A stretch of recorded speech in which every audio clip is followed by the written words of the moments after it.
2016년도가 그 알파고가 등장한 시점이잖아요. 3월 13일 날 이세돌 기사님이 1승을 거뒀는데 그날 일요일이더라고요.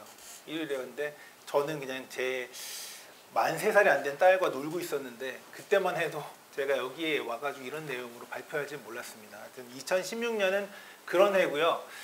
2018년도 2년이 딱 지나면 어떤 일이 생기냐. 제가 국방 AI, 뭐 DX 이런 쪽 말씀을 드려야 되니까 말씀을 드리는 건데 2018년도에 구글 직원들이 길거리로 나옵니다. 나와서 우리가 지금 미국 국방부의 AI 프로젝트를 하고 있는데 그거를 접자 이렇게 이제 나와서 시위하고 데모를 하게 됩니다. 그게 그 유명한 프로젝트 메이븐이라고 하는 메이븐 프로젝트인데요. 드론으로 찍은 영상을 식별해서 그것이 적의 뭐 전차냐 아니면 차량이냐 사람이냐 이런 걸 식별하는 프로젝트였습니다. 그래서 우리는 구글의 그것이 잘 아시는 것처럼 뭐 악해지지 말고 이런 문화를 갖고 있는데 왜 군사적인 목표로 그걸 쓰느냐라고 해서 결국 구글이 그 프로젝트에서 빠지게 됩니다. 빠지고 그 자리를 팔란티어라고 하는 기업이 이어받아서 지금까지 하고 있는데 2018년은 그런 순간입니다. 조직적으로 보면 미국의 국방부의 그 합동 AI 센터라고 하는 제이크라는 조직이 그때 만들어졌고요. 국방부의 AI 전략이 최초로 나왔습니다. DoD 입장에서. 그런 해가 2018년이었습니다. 그럼 저희가 2018년 이후에 또 변화를 또 생각을 해보면 2020년도로 딱 들어가게 되면 또 한 번 이제 저희가 또 생각해볼 변화 포인트들이 생기는데요.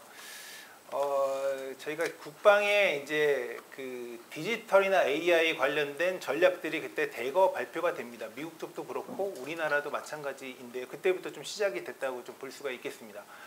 디지털 분야, AI 분야 이런 것들이 주로 저희가 클라우드나 이런 것들을 활용해서 많이 좀 일어나잖아요. 그런 것들을 많이 전략을 세팅하고 했던 시점들이 2018년, 뭐 이때 2020년 이때라고 이제 볼 수가 있는데요.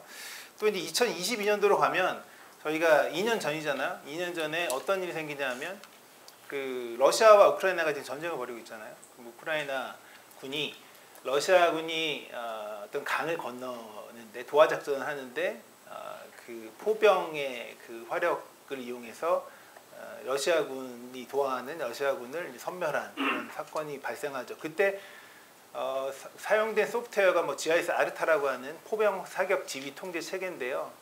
그것이 혁신적이었다는 점을 많이 그때 막 홍보가 됐었어요. 그래서 원래는 무인 드론이 그 적의 러시아군을 식별하고 나서 타격할 때까지 걸리는 시간이 한 20분이었는데 그것을 1분에서 2분으로 단축했다. 그 소프트웨어로. 거기 안에 AI 기능이 들어가 있는 거죠. 그런 것들로 유명해졌는데 저는 그거를 이제 다르게 봅니다. 그 여러 가지 포인트가 있어요. 예를 들면 그렇게 되게 가능해진 이유가 일단은 러시아, 우크라이나가 전쟁을 벌이기 직전에 일단 클라우드에 대한 이슈가 하나가 있었습니다. 그때도 이제 우크라이나 같은 경우가 국외로 데이터를 반출하지 못하게 되어 있었어요.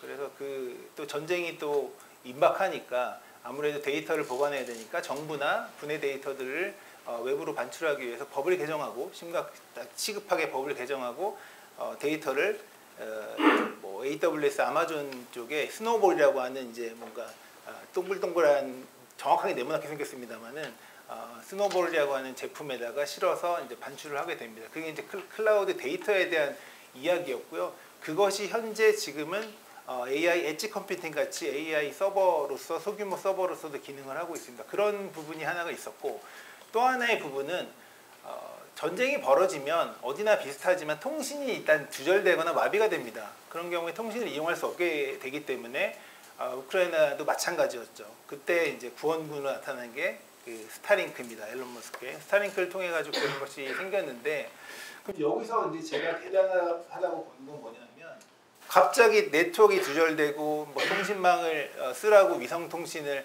앨런 머스크가 제공해 준다고 하지. 그런데 이것을 소프트웨어를 바꾸려면 빨리 개발할 수 있는 사람이 일단 필요하잖아요.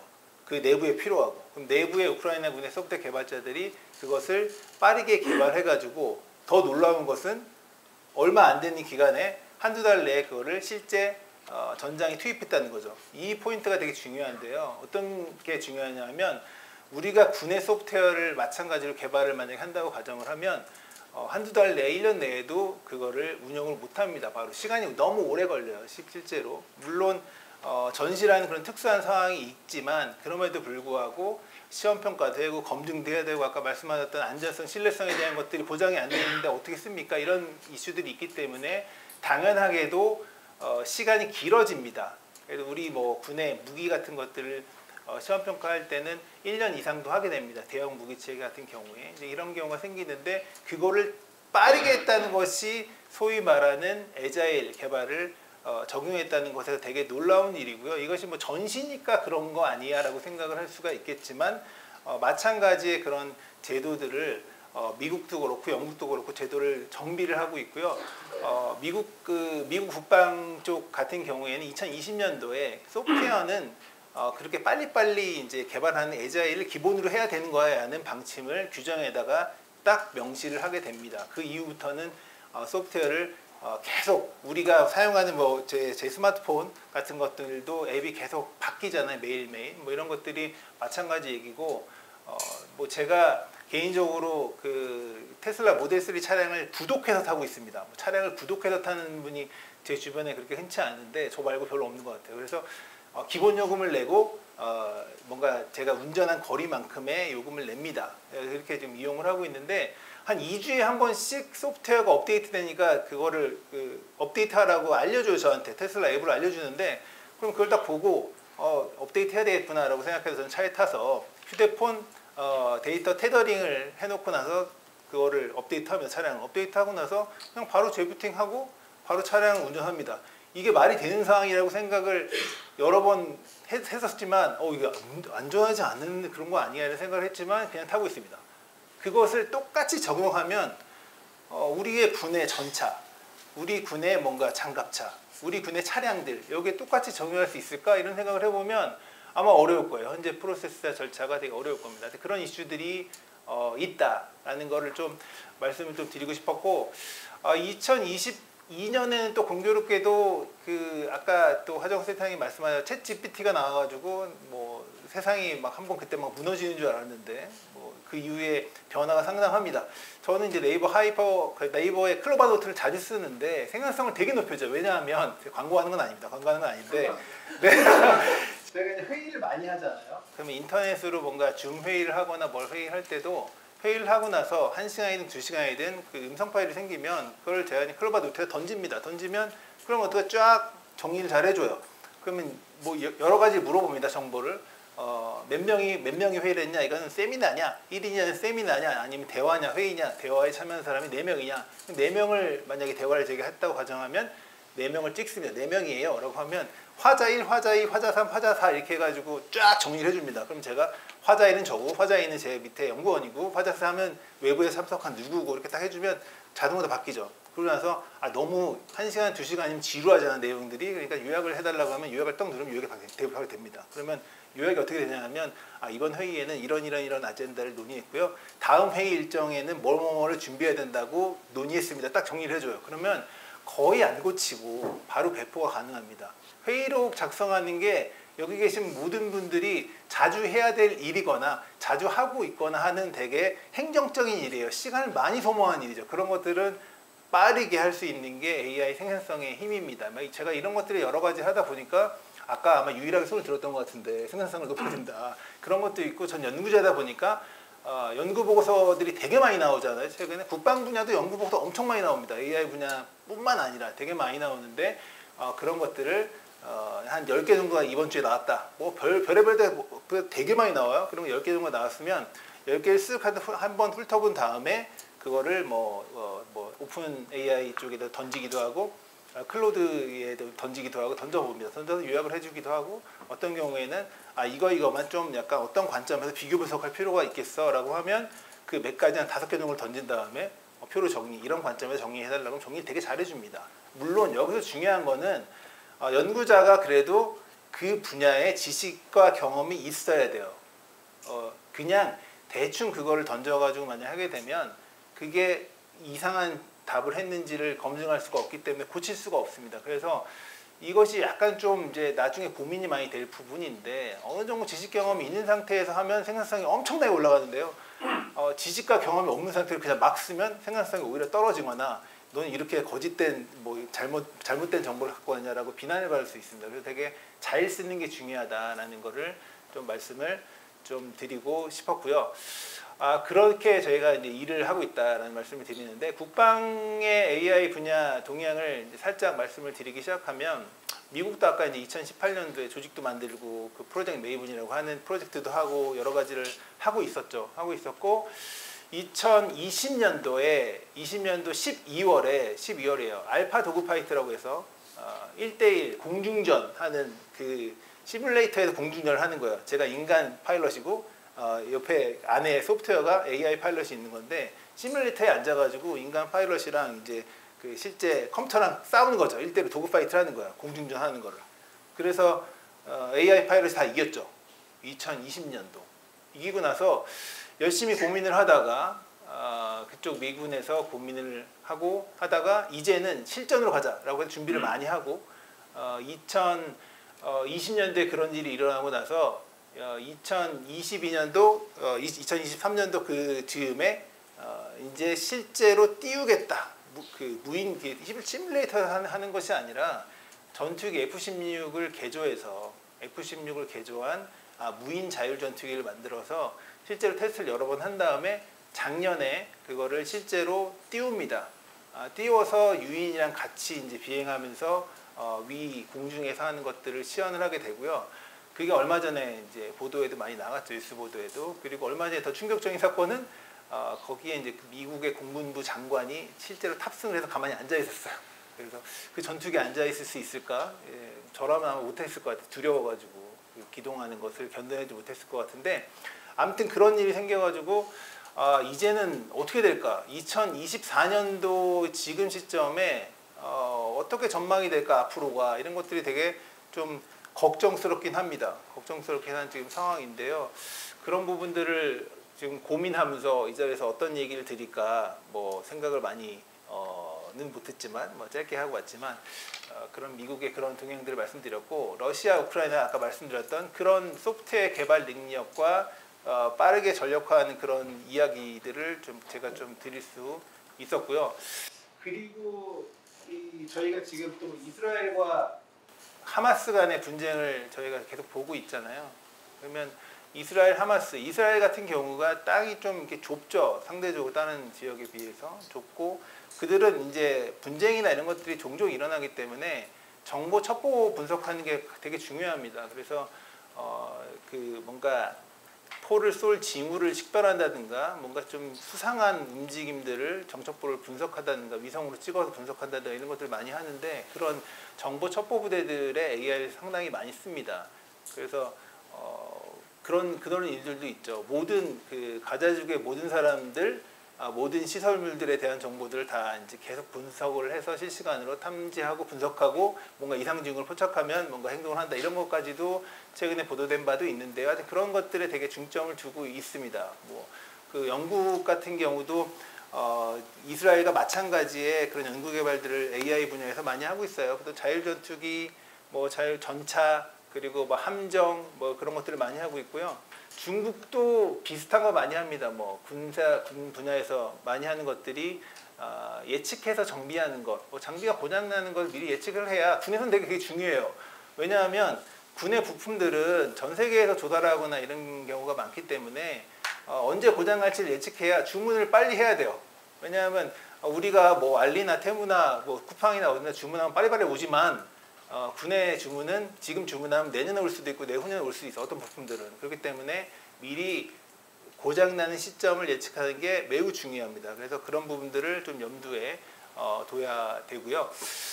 그런 그 중국과 러시아는 로보틱스 쪽에 많이 중점을 두고 있는 경향성을 보입니다. 뭐 무인기도 많이 만들고 핵 추진 무인기, 뭐 극초음속에다 AI를 붙인다, 뭐 이런 것들을 시도를 많이 하고 있어서 약간 뭐 국가별로의 그 초점을 두는 분야 따라서 좀 다르게 추진하는 양상을 좀 보인다. 그래서 국가별로는 그렇게 국방 분야의 AI를 좀 하고 있다고 보여지고요.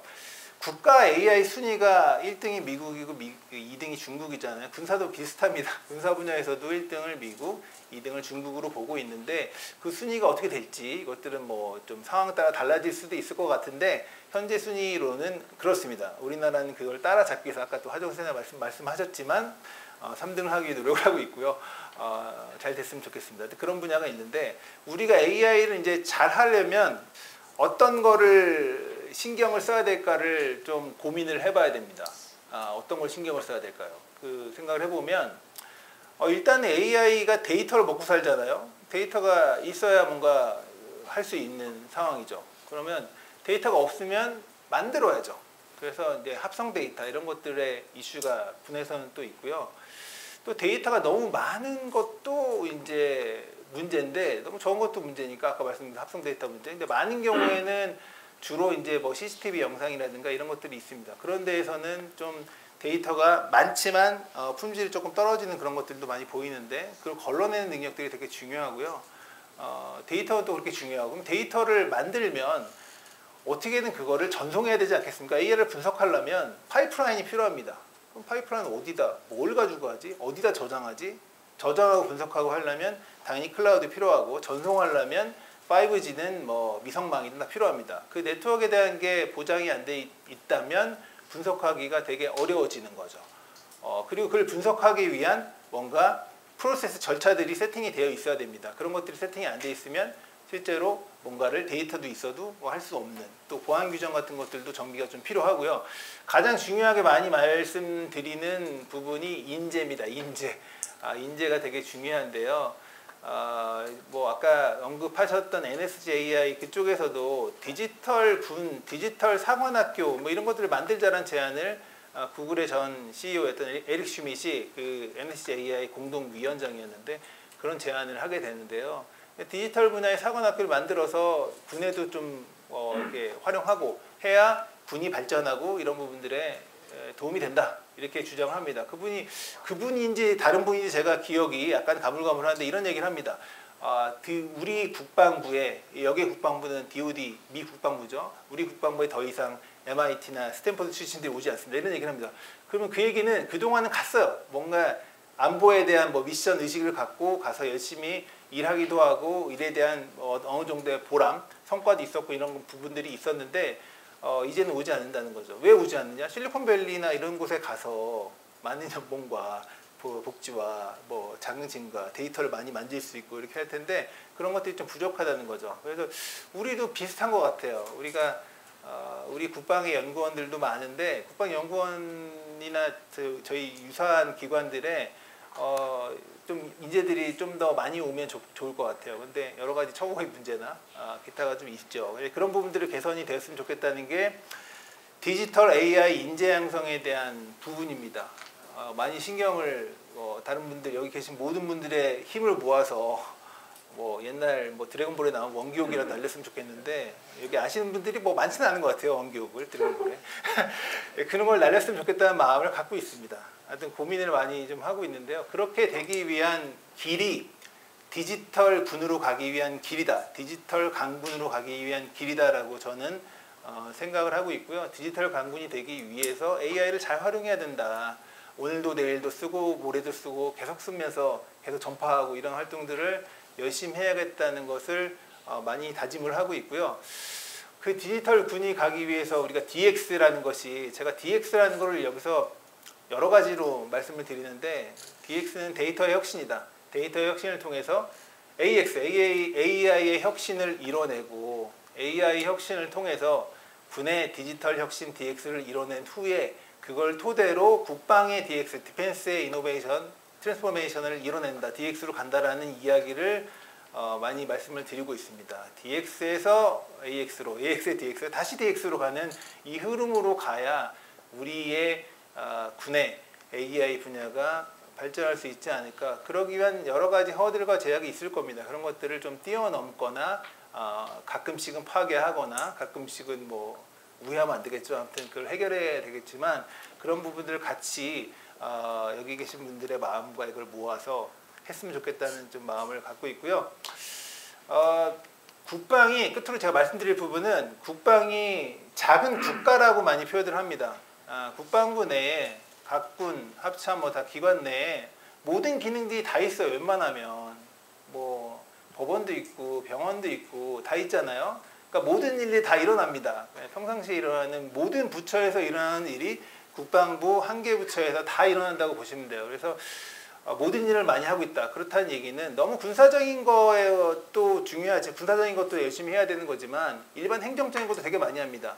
오히려 AI를 써서 빠르게 행정적으로 혁신을 해서 업무 생산성을 높이는 게 오히려 효율적일 수도 있어요. 그렇게 되면 군장병이 지금 많이 줄어들고 있잖아요.